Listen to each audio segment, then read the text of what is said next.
बिस्मिल्लाहिर्रहमानिर्रहीम। सही मुस्लिम की हदीस नंबर 6593 है, जिसको हज़रत अबू हुरैरा रज़ियल्लाहु ताला अन्हु रिवायत करते हैं कि नबी अकरम सल्लल्लाहु अलैहि वसल्लम ने सहाबा कराम से सवाल किया। फ़रमाया कि अतदरून मल गीबा, क्या तुम जानते हो कि गीबत क्या होती है? क़ालू अल्लाहु व रसूलुहु आलम।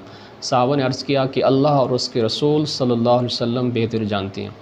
तो हज़ूर सल्लल्लाहु अलैहि वसल्लम ने फ़रमाया कि ज़िक्र का अख़ा का बिमा यकरहो, कि आप अपने भाई का ऐसे अल्फाज के साथ ज़िक्र करें जो उसको नापसंद लगे। मतलब कि किसी की पुश्त पीछे जो आपके सामने ना हो, तो उसके ग़ैब होने की सूरत में जब वो मजलिस में हाज़िर ना हो, आप किसी के साथ इस तरह की बात करते हैं उसके बारे में कि अगर उसके सामने वो बात की जाए तो उसको अच्छी ना लगे। फ़रमाया कि मकरूह अल्फाज, नापसंदीदा अल्फाज के साथ किसी का ज़िक्र करना, फ़रमाया कि इसको गीबत कहा जाता है। कीला अफ़राइत इन काना फ़ी अख़ी मा अक़ूल।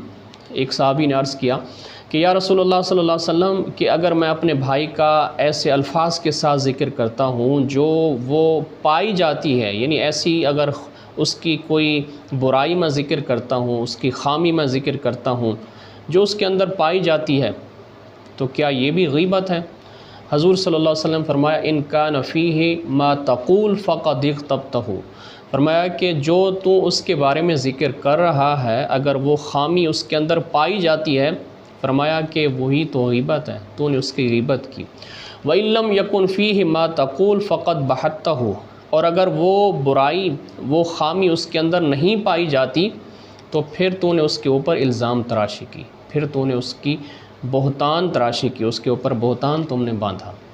तो इस हदीस से हमें सबक मिलता है कि ये दोनों चीज़ें, गीबत और बहतान, हमारे मुआशरे के अंदर बहुत ज़्यादा पाई जाती हैं। हमारी मजलिसों के अंदर ये ख़ामी बहुत ज़्यादा पाई जाती है कि हम दूसरों के बारे में मन घड़त इल्ज़ामात लगाते हैं, सुनी सुनाई बातों के ऊपर हम यकीन कर लेते हैं, उसको आगे फैलाने की कोशिश करते हैं, और ख़ास तौर पे सोशल मीडिया के ऊपर ऐसी चीज़ जिसके बारे में हमें पता नहीं होता भाई ये हकीकत है, इसका हकीकत के साथ ताल्लुक़ है या नहीं, उसको आगे हम फैलाने की कोशिश करते हैं। तो ऐसी चीज़ों से हमें बचना चाहिए।